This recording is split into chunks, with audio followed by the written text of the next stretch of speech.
A young author, Webster Ochora Elijah, has been arrested for writing a book about Charlene Ruto, daughter of President William Ruto.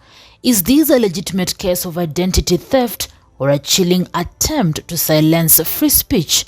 Buckle up, because this story is packed with drama, legal battles, and questions about democracy.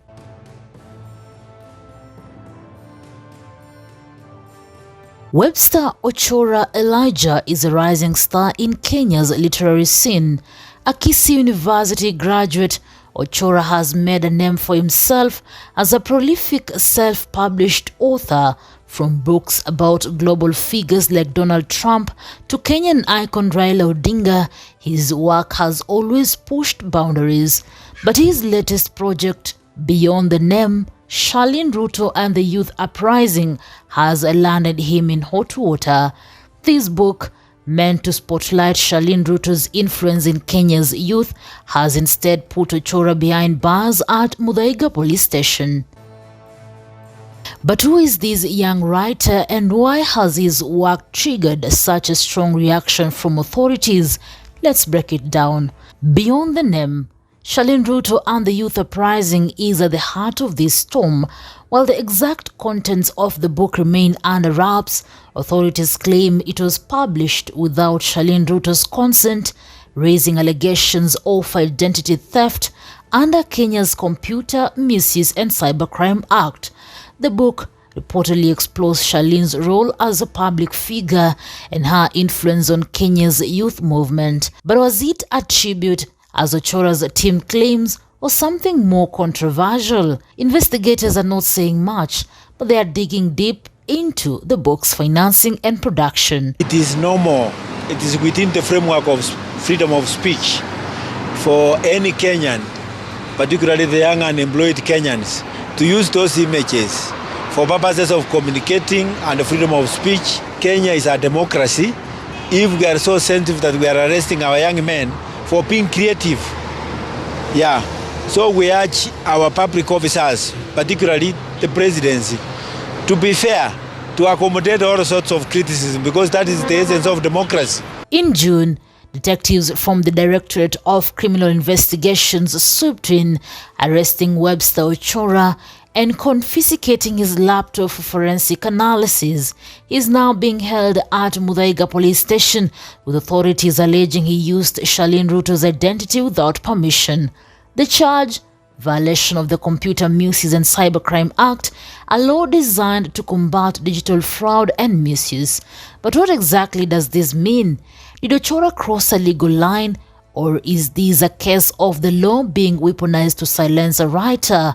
The DCI is tight-lipped, but Ochora is set to face court on June 3rd, 2025. The idea is not, the idea behind laws like these ones and is not to go after everyone.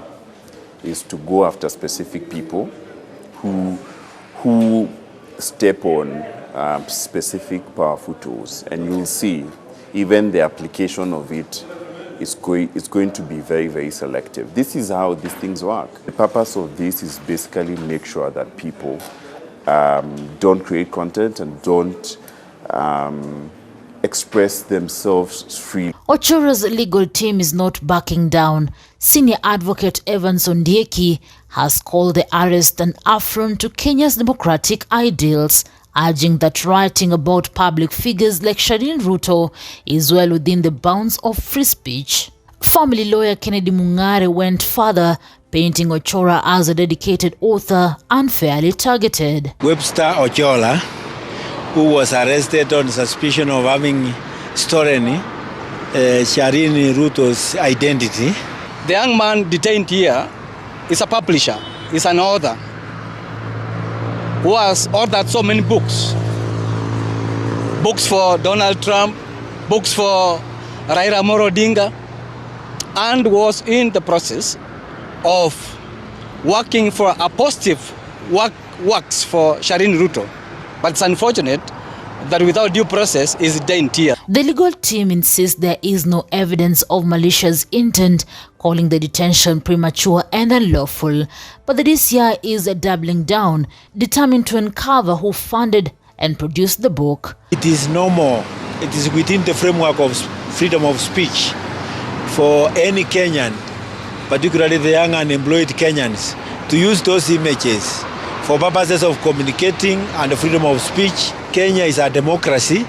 If we are so sensitive that we are arresting our young men for being creative, so we urge our public officers, particularly the presidency, to be fair, to accommodate all sorts of criticism, because that is the essence of democracy. Muthaiga police station, located along Nairobi's Thika superhighway, has become the epicenter of this unfolding drama. With Ochora's laptop in the hands of forensic experts, every digital footprint is being examined. But as the clock ticks towards his court appearance, questions are mounting. Is this about protecting Charlene Ruto's identity or something bigger? The arrest has sparked a firestorm online and across the country. Posts on X buzzing with outrage, with many calling Ochora's detention a direct attack on free expression. Hashtags like Free Webster Ochora are trending in Kenya as Kenyans debate where to draw the line between cybercrime and creative freedom. This case raises bigger questions. How far can authorities go in policing content about public figures? And is Kenya's Computer Misuse and Cybercrime Act being used to stifle dissent? As the nation awaits Ochora's court date, the tension is palpable. Each one of these young people has put behind their own individual ambitions and desires to combat challenges facing their counties, such as quality education, arts, sports and talent promotion, mentorship, and the like. They are organized and have come together with one accord, in common bond, united. I know this because I have interacted and worked with some of you for the past year or so, and I'm very proud of your achievements thus far. Peace is something that has been far from us in recent days. It is something that we are praying for and leading the front in attaining as young people. This is why we stand against the particular protests that have shown no leadership from young people, but rather a push from dark forces to create chaos in a country that we so love. Looted businesses and many days of operation lost for profit-making organizations and community-oriented companies are so disheartening. Webster Ochora is set to appear in court, where his legal team will fight to clear his name. Will this case set a precedent for how Kenya handles free speech in the digital age, or will it expose cracks in the balance between law enforcement and creative expression? One thing is certain, the story is far from over. Newsroom, Maisha TV, reader Kering Chebet.